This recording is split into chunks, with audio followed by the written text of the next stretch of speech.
नमस्कार, एक बार फिर से स्वागत है आपका आपके अपने YouTube चैनल उत्तराखंड एग्जाम गुरु में। उत्तराखंड एग्जाम गुरु में आज हम विज्ञान के महत्वपूर्ण सामान्य ज्ञान के प्रश्नों को पढ़ेंगे और इस सीरीज का ये तीसरा पार्ट है।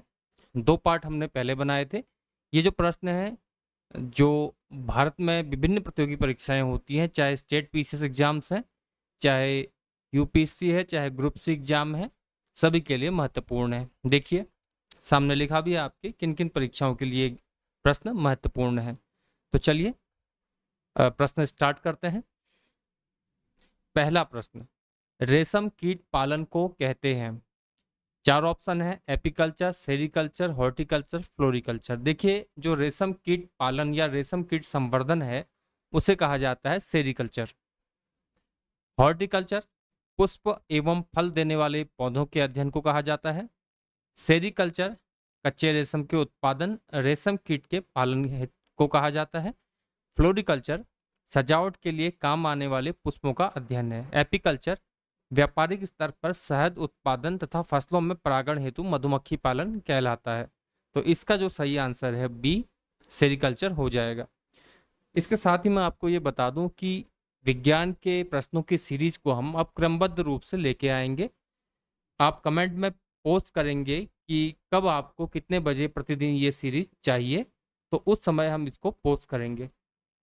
तो वीडियो आपको पसंद आती है तो कमेंट जरूर करें और लाइक करना न भूलें। चलिए आगे बढ़ते हैं। अगला प्रश्न देखते हैं। जेनेटिक्स निम्न में से किसका अध्ययन है? मेंडल का नियम का अध्ययन, जैव विकास का अध्ययन, डीएनए संरचना का अध्ययन, आनुवांशिकता और विचरण का अध्ययन। तो इसका सही उत्तर जो होगा वो डी होगा। Genetics is the study of heredity. जो आनुवांशिकी है वो आनुवांशिकता का अध्ययन है। डी आंसर सही हो जाएगा। जेनेटिक्स जीव विज्ञान की वह शाखा है जिसके अंतर्गत जीवधारियों में जीनों और आनुवांशिकता का अध्ययन किया जाता है। तो ऊपर के जो तीनों ऑप्शन हैं वो आनुवांशिकता के ही एक पार्ट कहे जा सकते हैं। हालांकि जैव विकास को हम इसमें छोड़ दें, लेकिन सही आंसर जो होगा डी आनुवांशिकता हो जाएगा। अगला प्रश्न देखते हैं। प्रश्न संख्या 3, सबसे बड़ा स्तनपायी कौन है? पहला ऑप्शन है व्हेल मछली, बी दरियाई घोड़ा, सी अफ्रीकी हाथी, डी ध्रुवी भालू। तो इसका सही आंसर हो जाएगा ए, व्हेल मछली। देखिए, ब्लू व्हेल पृथ्वी पर पाए जाने वाला सबसे बड़ा स्तनपायी जीव है। आगे बढ़ते हैं अगले प्रश्न की ओर। निम्नलिखित में से किस जीव का रक्त सफेद होता है? 4 ऑप्शन है, छिपकली, तिलचट्टा, घरेलू खटमल और मच्छर। तो सही आंसर जो हो जाएगा बी, तिलचट्टा हो जाएगा।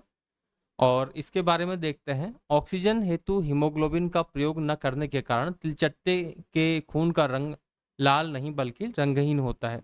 देखिए, हमारे रक्त का रंग जो लाल होता है उसका कारण हीमोग्लोबिन होता है। अगला प्रश्न देखते हैं। प्रश्न संख्या 5, मिर्च की तीक्ष्णता का कारण है, यानी कि मिर्च में जो आपको तीखापन लगता है उसका कारण क्या है? लाइकोपिन की उपस्थिति, कैप्साइसिन की उपस्थिति, कैरोटीन की उपस्थिति, एंथोसाइनिन की उपस्थिति। तो इसका सही उत्तर हो जाएगा बी, कैप्साइसिन की उपस्थिति। देखिए, कैप्साइसिन जो होता है मिर्च के तीखेपन का कारण होता है। मिर्च का तीक्ष्ण या तीखा स्वाद एक क्रिस्टलीय पदार्थ कैप्साइसिन के कारण होता है। बी ऑप्शन सही हो जाएगा। अगला प्रश्न देखें। प्रश्न संख्या 6, कपास का प्रमुख घटक है। 4 ऑप्शन है, प्रोटीन, सेल्यूलोज, वसी अम्ल और ग्लिसरीन। तो कपास का जो प्रमुख घटक है वो बी, सेल्यूलोज हो जाएगा। कपास का प्रमुख रासायनिक घटक सेल्यूलोज है, जिसकी मात्रा कपास में 91 से 94% तक होती है। चलिए अगला प्रश्न देखें। प्रश्न संख्या 7, अफीम प्राप्त किया जाता है सूखी पत्तियों से, जड़ों से, बिना पके फल के लेटेक्स से, या पके फल के लेटेक्स। तो अफीम जो है जिससे दवाइयाँ भी बनती हैं, तो कच्चे फलों से पाया जाता है। अफीम के पौधों के कच्चे फलों से अफीम प्राप्त किया जाता है। अफीम या पोस्ता, जिससे मादक पदार्थ या दवाएं भी बनाई जाती हैं। अफीम का दूध निकालने के लिए उससे कच्चे अपरिपक्व फल में एक चीरा लगाया जाता है, जिससे इसका दूध निकलने लगता है, जो निकलकर सूख जाता है और ये दवाएं बनाने के कार्य में भी आता है। सी ऑप्शन सही हो जाएगा, बिना पके फल के लेटेक्स से। अगला प्रश्न, प्रश्न संख्या 8, आनुवांशिक विज्ञान का जनक कौन है? चार ऑप्शन है, Gregor John Mendel, Charles Darwin, Hugo de Vries, Thomas Hunt Morgan. तो इसका सही उत्तर हो जाएगा A, Gregor John Mendel is known as father of heredity या जेनेटिक्स। तो ए इसका सही आंसर हो जाएगा। ग्रेगर जॉन मेंडल आनुवंशिकता के पिता कहे जाते हैं। आनुवंशिकता की खोज ग्रेगर जॉन मेंडल ने की थी, इसलिए इन्हें आनुवंशिक विज्ञान का जनक कहा जाता है। अगला प्रश्न देखें, प्रश्न संख्या 9। नाइट्रोजन स्थिरीकरण यानी कि प्रकृति में नाइट्रोजन का फिक्सेशन जीवाणु किस पौधे की जड़ के साथ संयोजन करके करते हैं? तो नाइट्रोजन का प्रकृति में संयोजन जो स्थिरीकरण होता है वो बैक्टीरिया जो होते हैं निम्न में से किस पौधे की जड़ के साथ सिम्बायोसिस में रह के करते हैं? दालें, गेहूं, चावल और गन्ना। इसका सही आंसर हो जाएगा ए, दालें।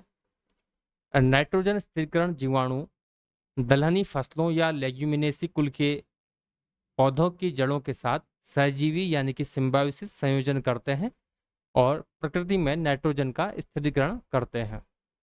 अगला प्रश्न, प्रश्न संख्या 10। रक्त में लाल रंग निम्न में से किसके कारण होता है? चार ऑप्शन है, प्लाज्मा, हीमोग्लोबिन, हीमोसाइनिन, डब्ल्यूबीसी। तो इसका जो आंसर हो जाएगा बी, हीमोग्लोबिन। रक्त में लाल रंग जो होता है हीमोग्लोबिन के कारण होता है। ऑक्सी हीमोग्लोबिन युक्त रुधिर कणिकाएं जो होती हैं आरबीसी, आरबीसी जो है हीमोग्लोबिन का परिवहन करती हैं और हीमोग्लोबिन जो होता है वो ऑक्सीजन का परिवहन करता है। हीमोग्लोबिन लौह युक्त पदार्थ है जिसके कारण मानव रक्त का रंग जो होता है वो लाल होता है। अगला प्रश्न देखते हैं, प्रश्न संख्या 11। निम्न में से किसकी कमी से मनुष्य में मधुमेह होता है? मधुमेह का मतलब डायबिटीज किसकी कमी के कारण होता है? Glycine, histamine, haemoglobin, insulin. तो इसका सही आंसर हो जाएगा डी, इंसुलिन।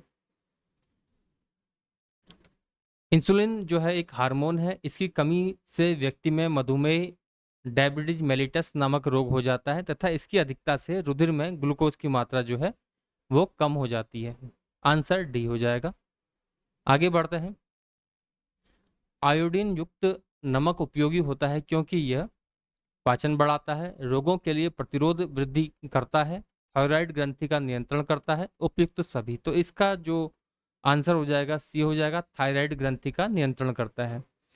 थायराइड हार्मोन के उत्पादन के लिए आयोडीन नामक तत्व जो है आवश्यक है। शरीर में आयोडीन की कमी से थायराइड ग्रंथि में वृद्धि हो जाती है और इस वृद्धि के कारण जो है ग्रंथि बढ़ जाती है और व्यक्ति को घेंगा हो जाता है। अगला प्रश्न देखते हैं, प्रश्न संख्या 13। पर्णरहित या क्लोरोफिल में निम्नलिखित में से कौन सा तत्व पाया जाता है? पर्णहरित या क्लोरोफिल जो प्रकाश संश्लेषण में मददगार सहायक होता है। तो हरे पौधे पर्णहरित की सहायता से ही प्रकाश संश्लेषण करते हैं और उस पर्णहरित में कौन सा तत्व पाया जाता है? लोहा, मैग्नीशियम, तांबा, मैग्नीज। तो सही आंसर जो होगा इसका बी, मैग्नीशियम हो जाएगा। पर्णहरित या क्लोरोफिल एक प्रोटीन युक्त जटिल रासायनिक यौगिक है। यह वर्णक पत्तों के हरे रंग का कारण है। मैग्नीशियम क्लोरोफिल का प्रमुख तत्व है। बी आंसर हो जाएगा। अगला प्रश्न हम देखते हैं, प्रश्न संख्या 14। भ्रूण किसमें मिलता है? पौधों में भ्रूण किसमें मिलता है? फूल, पर्ण, बीज और कली। तो इसका आंसर हो जाएगा सी, बीज। पौधों में भ्रूण बीज में मिलता है। अंकुरण प्रक्रिया के फलस्वरूप भ्रूण बीज से बाहर आता है। अगला प्रश्न देखते हैं, 15वां प्रश्न। मानव शरीर में पाचन का अधिकांश भाग किस अंग में संपन्न होता है? तो मनुष्य में पाचन का अधिकांश भाग किस अंग में संपन्न होता है ये पूछा गया है। पैंक्रियाज, बड़ी आंत, छोटी आंत और अमाशय। देखिए अधिकांश भाग पूछा गया है तो इसका उत्तर हो जाएगा सी, छोटी आंत। मानव शरीर में पाचन का अधिकांश भाग छोटी आंत में संपन्न होता है। अन्य भाग भी आमाशय, बड़ी आंत ये भी भोजन का पाचन करते हैं, लेकिन अधिकांश जो है मैक्सिमम पार्ट पाचन का छोटी आंत में संपन्न होता है। चलिए अगला प्रश्न देखते हैं, प्रश्न संख्या 16। एंजाइम है, एंजाइम एक विटामिन है, सेल्यूलोज है, प्रोटीन है, वायरस है। तो चार ऑप्शन दिए गए, सही उत्तर हो जाएगा एंजाइम जो है एक प्रोटीन है, एंजाइम वस्तुतः प्रोटीन होते हैं जो वायु उत्प्रेरक यानी कि बायो कैटलिस्ट के रूप में जैविक रासायनिक क्रियाओं की गति को बढ़ाने का कार्य करते हैं। अगला प्रश्न देखते हैं, प्रश्न संख्या 17। शरीर में अतिरिक्त ग्लूकोज ग्लाइकोजन में परिवर्तित होकर भंडारित रहता है, आमाशय में, अग्न्याशय में, यकृत में, पित्त में। देखिए 4 ऑप्शन है। जो शरीर का अतिरिक्त ग्लूकोज है वो ग्लाइकोजन में बदलकर यकृत में भंडारित या स्टोर रहता है। ऑप्शन सी इसका आंसर हो जाएगा। मानव शरीर की सबसे बड़ी ग्रंथि जो होती है यकृत या लीवर है, जिसका प्रमुख कार्य रक्त में उपस्थित अतिरिक्त ग्लूकोज को ग्लाइकोजन के रूप में परिवर्तित करके संचित करना है। आवश्यकता अनुसार यह ग्लाइकोजन ग्लूकोज में बदलकर शरीर को ऊर्जा प्रदान करता है। सी आंसर हो जाएगा। 18वां प्रश्न देखते हैं। फंक ने निम्नलिखित में से किसका आविष्कार किया था? तो फंक एक वैज्ञानिक थे। उन्होंने निम्नलिखित में से किसका आविष्कार किया था? विटामिन का, हार्मोन का, प्रोटीन का, एंजाइम का। तो सही उत्तर हो जाएगा ए विटामिन का। फंक ने, कैसिमिर फंक इनका पूरा नाम था। कैसिमिर फंक ने पहली बार विटामिनों की अवधारणा का निरूपण किया तथा विटामिन शब्द का सबसे पहले प्रयोग किया था। अगला प्रश्न देखते हैं, प्रश्न संख्या 19। किसके अवशोषण में विटामिन सी मदद करता है? लौह के, कैल्शियम के, आयोडीन के, सोडियम के। तो 4 ऑप्शन दिए गए हैं। विटामिन सी निम्न में से किसके अवशोषण में मदद करता है? ऑप्शन ए इसका आंसर हो जाएगा। लौह के अवशोषण में विटामिन सी मदद करता है। अगला प्रश्न, प्रश्न संख्या 20। निम्नलिखित विटामिनों में से कौन सा शरीर में भंडारित नहीं होता है? Vitamin A, vitamin D, vitamin C, vitamin E. तो ऑप्शन सी इसका आंसर हो जाएगा, विटामिन सी। विटामिन सी जो होता है जल में विलय होता है, यह शीघ्र ही मूत्र के साथ उत्सर्जित हो जाता है। देखिए ये हमारी 20 प्रश्नों की सीरीज है विज्ञान की, और इसमें हमने 2 पार्ट पहले कर दिए हैं, आज ये तीसरा पार्ट है। आप कमेंट में ज़रूर बताएं आपको ये सीरीज कैसी लग रही है। अगर आप इसकी पूरी सीरीज देखना चाहते हैं तो प्लेलिस्ट का लिंक डिस्क्रिप्शन में हम दे देंगे। बाकी आप चैनल में जाके भी देख सकते हैं, और इस सीरीज को हम लगातार कंटिन्यू करना चाहते हैं। आप एक टाइमिंग बताएं जिसमें हम इसको कंटिन्यू करें, और प्रश्न हम अधिक से अधिक लाने का प्रयास करेंगे। तो उम्मीद करते हैं वीडियो आपको अच्छी लगी होगी। अगर आप हमारे टेलीग्राम चैनल से जुड़ना चाहते हैं तो आप उस पर जा सकते हैं, जिसका लिंक भी हम डिस्क्रिप्शन में दे देंगे। फिलहाल इस वीडियो में इतना ही। बहुत बहुत धन्यवाद। नमस्कार।